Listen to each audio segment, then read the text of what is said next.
Je suppose que vous n'êtes pas sans avoir remarqué qu'il y a de plus en plus d'étrangers. Ça se voit, je ne vous apprends rien. Jadis, il n'y avait pas d'étrangers. On savait par les westerns qu'il y avait eu les Apaches et les Comanches du temps des cow-boys, et Elizabeth Street, Deborah Paget, Sarita Montiel, et Vera Miles et Nathalie Wood furent nos indiennes de rêve. Mais c'était bien tout. Je dis de plus en plus d'étrangers, c'est faux. Il n'y a plus que des étrangers. Je me souviens, un jour, il y a une cinquantaine d'années, un étranger est apparu dans le quartier. Je ne saurais plus dire s'il était grand ou petit. En ce temps-là, on était si peu habitué aux étrangers qu'instinctivement, on se tenait sur nos gardes. Même de loin, c'est à peine si on osait le regarder. Celui-là était d'autant plus intrigant que c'était le premier, et sa présence était étrange à l'avenant. Je me disais, et je sais que mes semblables et les autochtones se le disaient aussi, il est étrange, c'est un étranger. Pourquoi appelle-t-on étrangers les étrangers? L'étymologie le dit, parce qu'ils sont bizarres, littéralement parce qu'ils sont étranges. Savait-il seulement parler notre langue, cet Ostrogoth?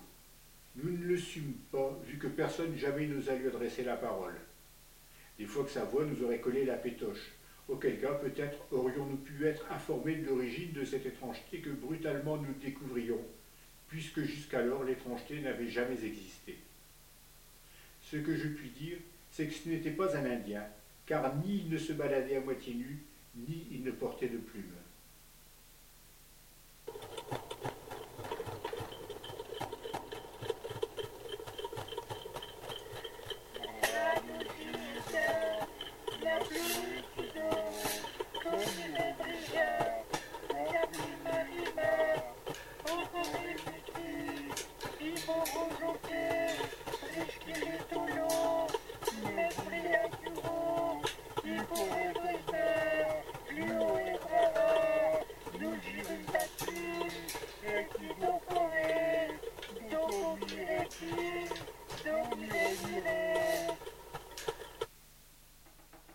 La terre est remplie d'étrangers terriblement effrayants, au point qu'on se demande pourquoi le bon Dieu, dans son infinie bonté, les a fait aussi disgracieux.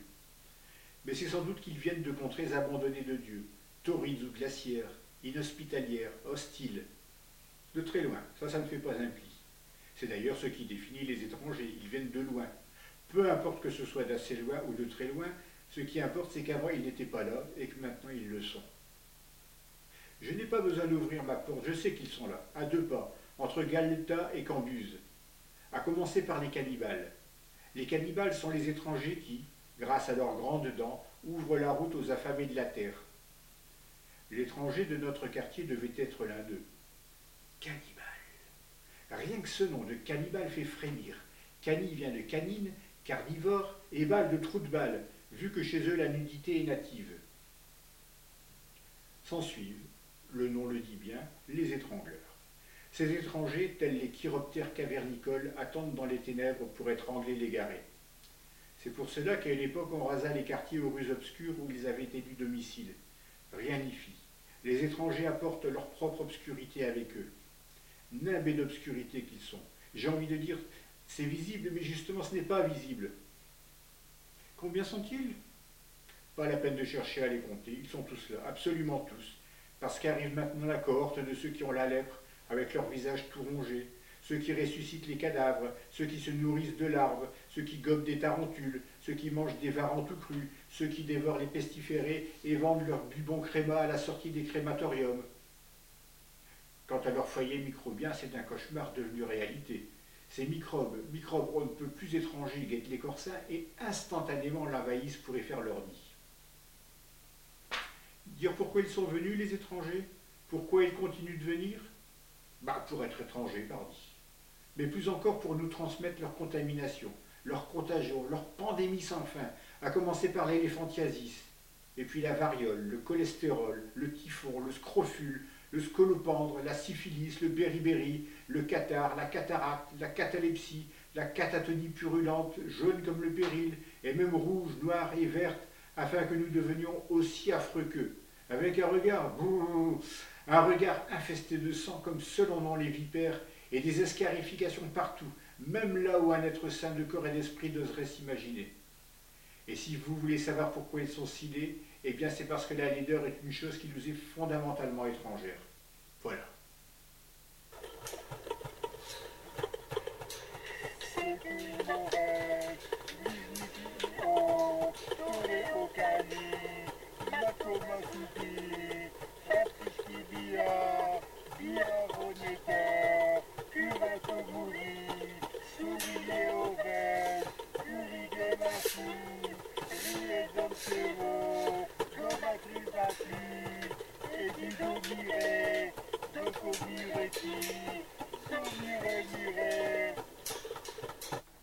C'est vrai que sous l'angle de la monstruosité, on aurait presque pitié d'eux, les pauvres.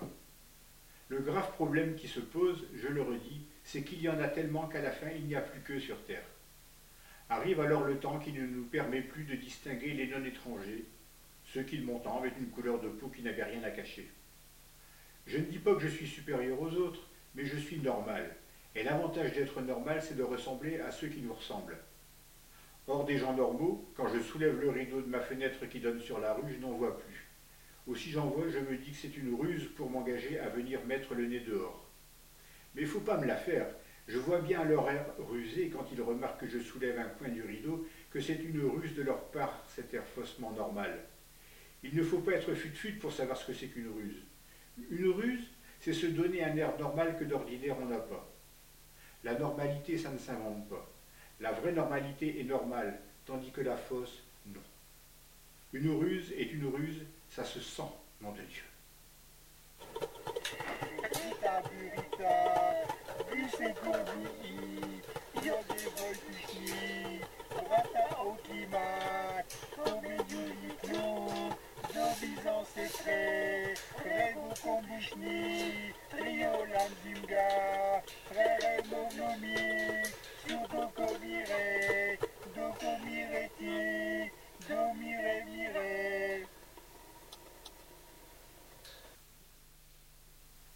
Être étranger, c'est une affaire de va-tout.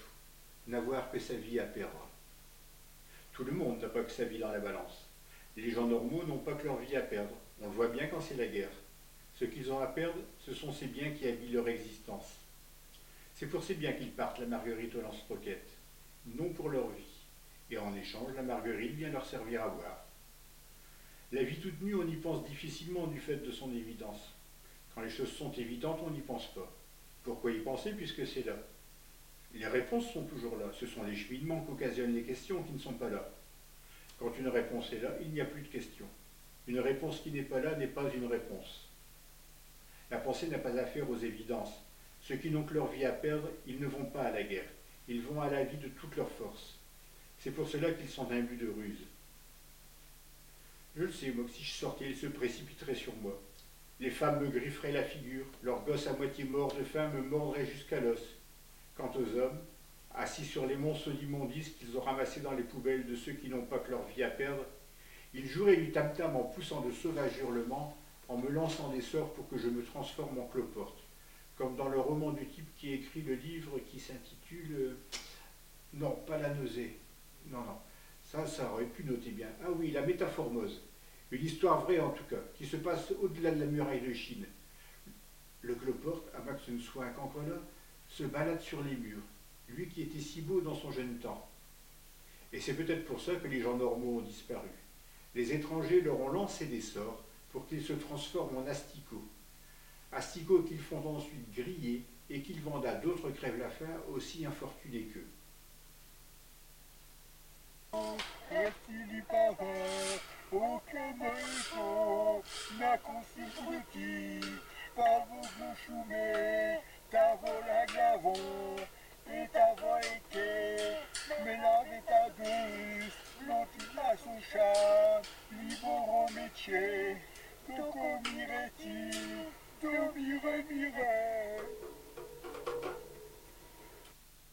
Est-ce que nous en mangeons, nous, des asticots?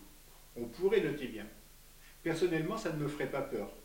L'asticot nous effraie d'autant moins que le poisson le mange et que nous mangeons le poisson. Seulement, nous ne sommes ni des poissons, ni surtout des barbituriques. Mais j'ai compris que s'ils en mangent, c'est parce que nous n'en mangeons pas. Nous avons cru qu'avec tous les gosses qu'ils font, La brièveté de leur vie ne nécessitait pas que nous prenions l'asticot qui, paraît-il, est des plus nourrissants. Or, ils font des gosses. J'ai lu sur internet qu'une femme a eu 69 enfants en 27 grossesses. Des gosses qui peuvent échanger contre quelques sachets d'asticots, mais surtout ils les mangent, les asticots. Ce que nous, les normaux, nous n'avons jamais fait. L'un expliquant l'autre, ne vous demandez pas pourquoi la race des cannibales avec leurs anneaux partout a supplanté la race des gens comme vous et moi. Ces anneaux, quand ils passent dans la rue, on ne les voit pas sur eux depuis que nous les savons rusés. Mais moi je les entends. Je les entends tout le temps teinter, et même du bout de la rue, parce que j'ai l'ouïe fine, je tiens ça de ma mère. Pourtant, ce n'est pas faute de garder ma fenêtre soigneusement fermée. Bonnets à vaca, ave fluidir, trano vipano, fama gomaret, assumidego, deitrerovi, jiplumi farto, bamagalusi, sibitenora, rumba plueti, domo crierait plus, et qui dormirait.